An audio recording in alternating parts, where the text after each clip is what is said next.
Hindi naman hanggang ngayon, there are misconceptions perpetuated, not bias. Ito nga sa gobyerno na nagpakamulungan. You know,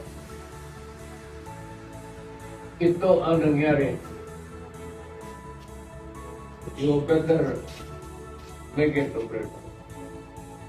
Kung pumunta ako sa China, I was with Pendo Renzana, the DND. I was with Anyo, who was my security advisor, National Security Advisor, and the advisor of the Bongbong ngayon, National Security Advisor. Nandoon sila lahat, Esperon, and my cabinet members, lahat sila. Ito ang opening remarks ko kay Xi Jinping. Kunin ninyo ito. Kasi harap-harapan kami long table para I said, Mr. President,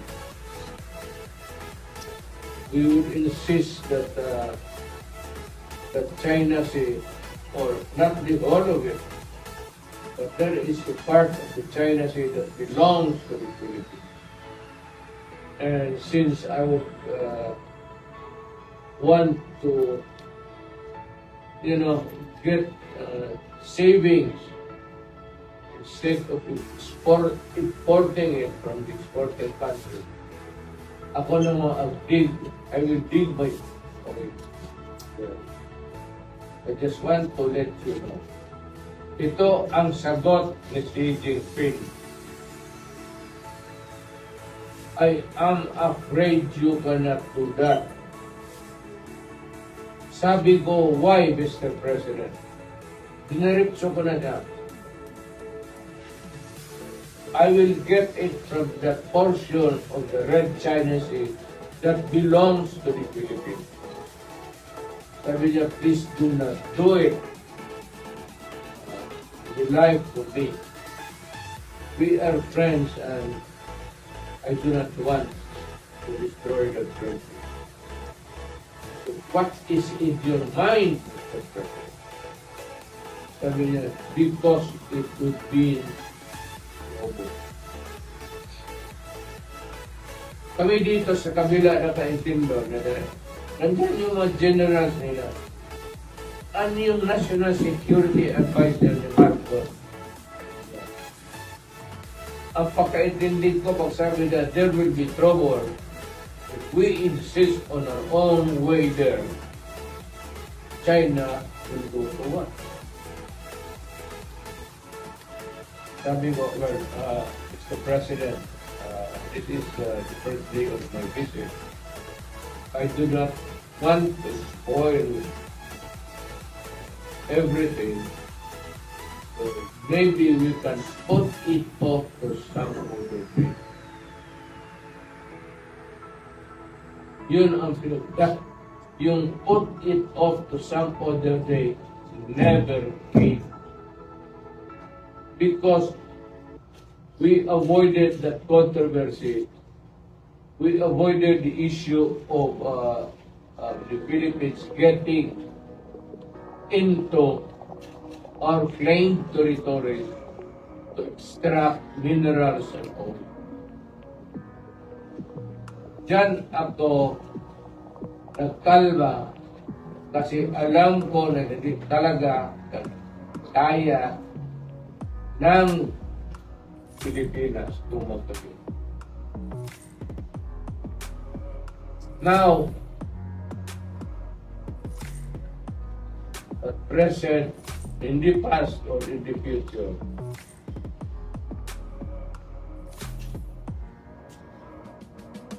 ako naman, hindi ko inaasahan na ang Amerika would go to the South China Sea, swaggery. Alam mo, sa totoo lang, so ang Amerika talaga, gusto niyang make his presence felt there in the China Sea, and to show to the world na protektado as Marcos would want to picture it to be, na America will come to our aid. Why do it during a war? Anak ka na po, pumunta na sila doon to avoid the war. And if America goes into trouble with China, that is their own shit. Sila kasi yung magka-ripple niya. Bakit hintayin pa ng Amerika? Why would Bongbong Marcos would now go to America to continue dito? Na ganoon pa man, what has agreed upon years ago remains until today. And the popular notion is that if we go to war with China, America would hurry up, go there, and defend us. So sabihin ko sa Amerika, if you are interested really in defending the Philippines, utang ina, bakit pa maghintay magkaroon ng kira? Why don't you go there and give the protection that is being mounted by... Bakit hintayin pa niya magkaroon ng patayan? Di parking na niya yung 7th fleet niya doon. The 7th fleet is in the Barry. It's a big one. It's a task force. Ilagay niya yung doon ng mga destroyer dyan o dyan. Wala eh. Tapos, alam mo, there is a very dangerous friend. And anybody of you can not be. Bongbong America has been there for parik-parik. Ang Amerikano naman, binibigyan siya ng moral booster. Sige, lumaban ka. Wala kang pokpok. Wala kang ikatakot. So, sa Amerika dito, before election in America, is posting of resisting China. We do not want oppression. Of course, we are being oppressed by China. There's no doubt about it. Nobody questions that. Ang problema lang, ang trabaho namin kasi dito as president, just like Aquino and all, istorya muna tayo because we cannot over at this time with China. And I am so ever in doubt that America will try to take care of China there to go into nuclear war. Because a nuclear war means the end of the world. For China and for the people. Alam nila yun.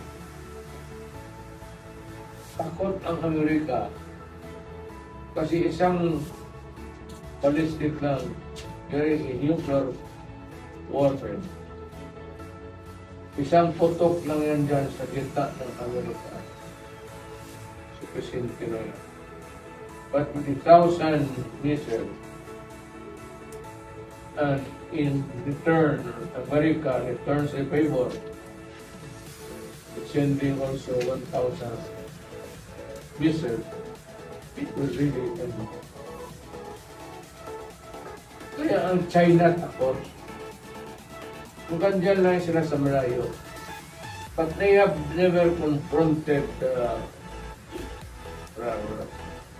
or China. Takot, obliterated lahat niya. Paniwala, including us. there will be famine and hunger and death. You can ask any professor ninyo sa physics and he will tell you what will happen. Nobody wins. That is why we navigate to our differences, our nuances, our everything that's questionable or just with that. So itong curfew na ito, ayun, bakit ko? Kung ibigay ko yung ayunan sure, just a curfew, kung hindi ka magkaso, ibigay ko na lang yung South China Sea. Hindi ko nga alam kung saan yung ayunan.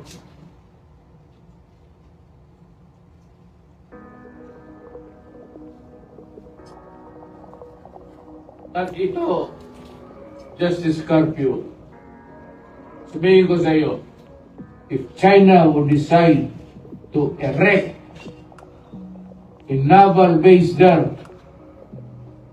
in the island nearest us, can you stop it? Ano mo yung Supreme Court Supreme ruling mo dyan? Papel lang yan. Idiot. It cannot stop a war. Hindi nadadala ito sa salita. We presidents, at one time or another, had that solemn duty, sacred duty, to protect the Filipino people. Ikaw, yung jurist mo, bakit scholar ka ba na? Huwag mo ako magpabilib, kilala kita, nagamaw ka. Maaga ka lang ng political connection, kaya ka naging justice. Urahin mo ako. Yan ang totoo. Madali kasi ito sila magsabi that we should insist. And if China would say, no, you cannot insist, what can you do? Justice Curfew, answer. So you call America. You're a crybaby. Always America, America, America. That was the last speech of Marcos. We will be brave there. We have the ships there patrolling alongside with the American ships. What?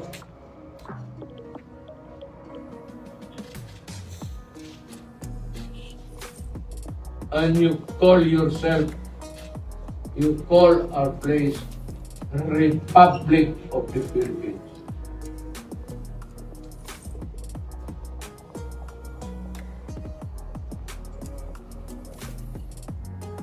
When you can remain to be a republic and be peaceful with everybody. Pag-usapan na lang natin yun. Hindi naman Palawan ang kinukuha ng ano. There are questions and issues about jurisdiction. We will continue to talk. Yan ang trabaho namin. Problema sa iyo, Justice Curfew, hindi ka naging presidente. Akala mo, itong problema ng Pilipinas sa chessboard, kung marunong ka maglaro. It's easy for you to say, oh, ganun dapat ginawa. Eh, okay, talagang ano. Utang ina mo, hindi ka naging presidente. You were not given that sacred duty to protect the 120 million plus Filipinos. Ang iyong papel lang dyan at salita at maraming ambog.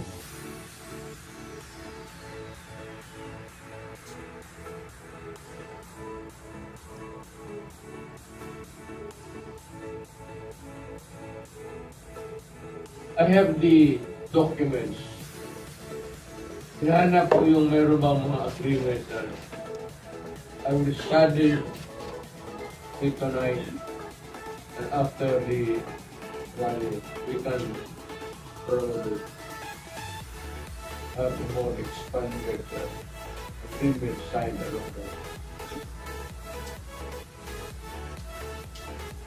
No, kasi yung pagkaalam ko si Tito Ricardo, galing niya ng collegial eh. The Supreme Court is collegial, marami sila. Ganon rin po kami, ugok. I do not decide on my own. When there is a critical issue at hand in front of me, I call the National Security Council. Kung wala akong panahon, yan si Andio Esperon, ang mga military, ang tinatanong ko sa cabinet. Hindi naman ako, no? It's the act of the President. Correct. But behind that act of the President,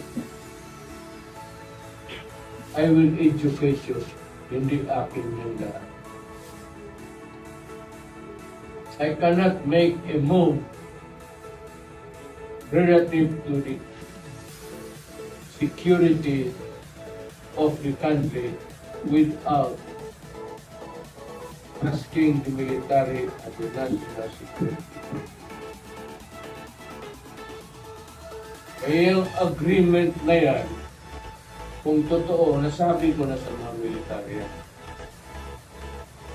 You should not keep anything secret when you're talking about the national security.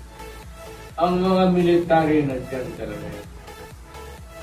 Nandyan man si Anyo, he was my national security advisor. Advisor mo yan, Bongbong. Tanungin mo kung mayroon bang gentleman's agreement.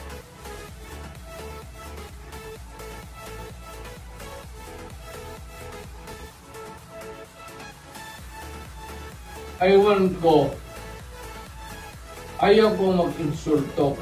Inumpisahan mo eh.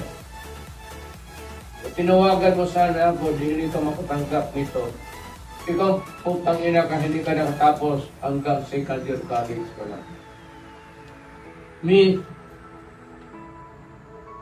dumaan ako sa lahat ng taga-Foreign Affairs, Undersecretary Ingles,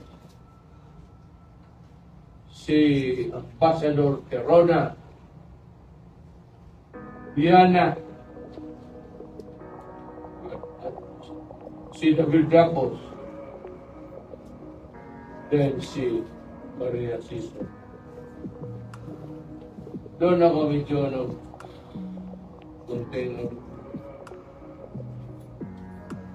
kaya kung sabihin, mas marunong kayo sa akin. Alam kong ginagawa ko. Diplomatic and consular procedure. Master ko po yan, dumaan ako doon.